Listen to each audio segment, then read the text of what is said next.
So they're all big, but I think this is the biggest game of the year for us this year.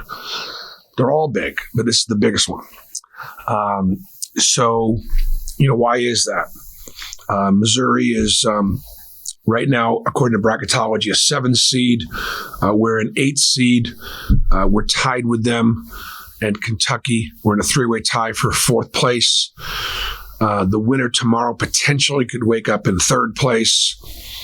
When it comes to how many go out of the SEC, is it 6? Is it 7? What is it going to be? Clearly, Auburn, Missouri, Kentucky, who right now are all tied for 4th in that situation with, Florida and Vanderbilt 1 game behind, and as well as Arkansas. I mean, there's a lot in the mix. So this is a must-win for us. And so along those lines, one of the things that you hear during the course of the year from folks is that, man, I can't get tickets. Just can't get any tickets. The games are all sold out, and they are. But there are standing room tickets available for tomorrow. And, it being a Tuesday 6 o'clock game, just wouldn't surprise me, especially after having a big game against Alabama on Saturday, if we do have some no-shows. And if we do have some no-shows, obviously, we'll be moving standing room down into seats. And so I think there's a chance for our fans that have wanted to see this team play, but there are no tickets available. I think there are going to be tickets available tomorrow.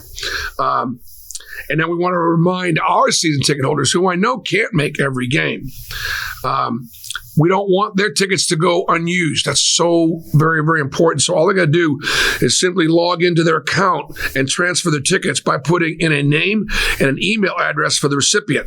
And then the recipient can then receive an email with the tickets via digital delivery. So that's a really, really, really simple way of doing it. I'd like to get that out. So that we can, make sure all of our tickets are used. In addition to that, I understand that some special things are going on for the students for, Valentine's Day. We got 400 love and basketball T-shirts that are going to be printed up for our students. There's going to be some Under Armour. They're also going to do some raffle with some Under Armour gear and some maybe a flat screen or an Xbox, and going to do some things for our students. Now, we don't normally have to do that for men's basketball. That usually would be promotions that you see in other places at other times. But it's vital. I'm calling out the jungle tomorrow, calling out our season ticket holders to use their tickets and give their tickets away and give us the best chance we possibly can. Why? Because Missouri is the number 2 scoring team in the country. They just went to Tennessee and beat Tennessee and scored 86 at Tennessee. We scored 43. You do the math. This is a really, really good offensive team, a really talented team, really hard to guard team. They're number 1 in free throw percentage. They're number 2 in getting to the free throw line. We foul people too much and send them to the line too much. They're number 5 in 3-point percentage. They're not a great defensive team, but they lead the league in turning you over because they press you. They make you go faster. I will tell you, it'll be as exciting and up-tempo a contest as we'll play at home all year long. It's like they play a very exciting brand of basketball. Their tempo is only second to Alabama. And they play in their offensive system, even though they've got a couple of bigs, they play what amounts to like a 5-guard type system. And last thing is obviously Kobe Brown is one of the candidates for the player of the year. And obviously a great player, great kid, great family up in Huntsville. We recruited him. Another one of those guys we didn't get and we had to play against. So huge game in Auburn Arena tomorrow night. Missouri seems to have a lot of confidence right now. Is that what you're seeing when you watch them on video? And also, they got an really experienced team too, don't they? Almost all seniors. They've done a great job. In the transfer portal, Coach brought 3 of his former players over from Cleveland State. Look, 2 of our best players are Wendell Green and Janai Broom. They're both transfer portal guys from the OVC. These guys are transfer portal guys from from the Horizon League, where I coached when I was at Milwaukee. But Kobe is still their best player. So really good team. Really hard to guard. You talk about how big of a game it is, and especially down the stretch. When you give it a little extra motivation to the team, like if you win 3 out of 4, win 4 straight, they can shave your beard or something. No, man. Like when this game got a chance to go to the tournament, don't win this game. We're in 6th place, 7th place, and we have an uphill battle. That's just where we're at. We worked so hard to put ourselves in a great position. We're still in a great position, and we've earned the position we've in by virtue of, our record and the quality of some of our wins. But if we don't start winning, then the NCAA tournament's not going to be available to us. So I don't need to motivate him with my beard being shaved if we win a game or two, or, I'm already trying to lose weight because I'm a big boy, whatever. But hey, win or go home. That's motivation enough. Bruce, Missouri has a top 5 offense in the country this year. A lot of statistics. And Dennis Gates doing this in year 1. What stands out about him and kind of his system, and why have they been so successful so quickly on that? Well, I mean, it's just older, tougher, more experienced players. They've got a great mismatch player in Kobe Brown. Like Kobe Brown is a 4-man who can play 5, who could play 1. I mean, he is a dynamic mismatch. And you got a game plan against him. And they've got guys that can shoot. They got guys that can make plays off the bounce. They're not a great defensive team, but they turn you over. They're not a great rebounding team, but they don't miss many. It's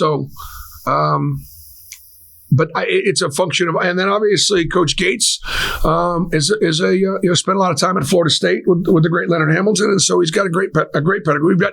We've got some great new coaches in our league that are all doing a really good job. Bruce, when you go back and look at the game, you mentioned fouling too much, seems to be the recurring thing. Is there anything you guys do to work on that? Also, what's the best Valentine's Day gift you ever give or receive?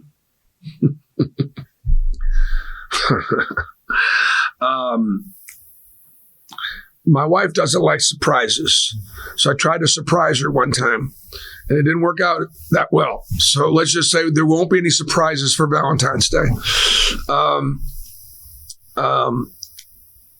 The issue with fouling, would be, look, Alabama's a tough cover. They're tough getting downhill.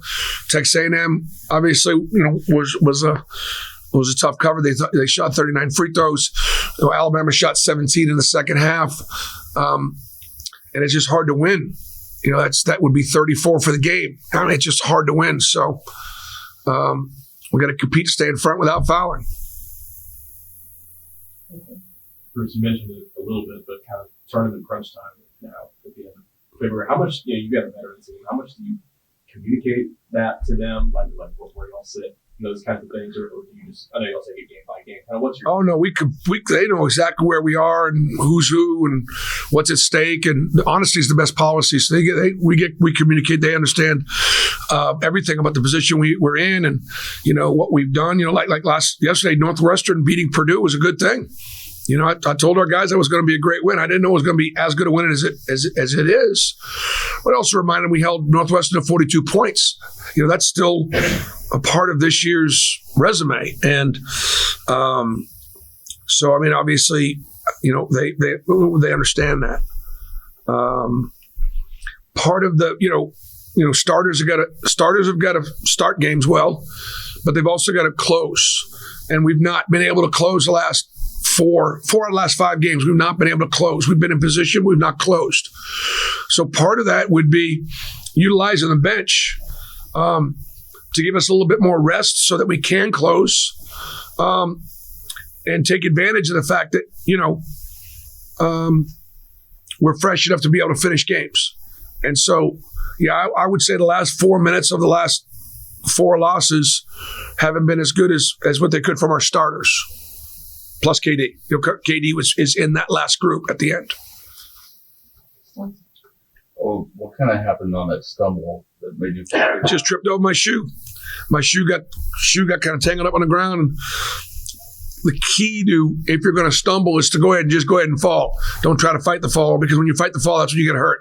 There's no chance of my getting hurt if I just fell on my ass. Did you have any injuries? Oh, any what? Do you have any injuries? No. Okay. No. Did Wendell give you grief for it? Oh yeah, I mean, absolutely. Wouldn't you? I mean, why? I'm just glad. At least I'm glad at this point. I haven't seen it on camera yet. I haven't seen it yet. I guarantee if it was out there, one of you guys would have found it already and posted it.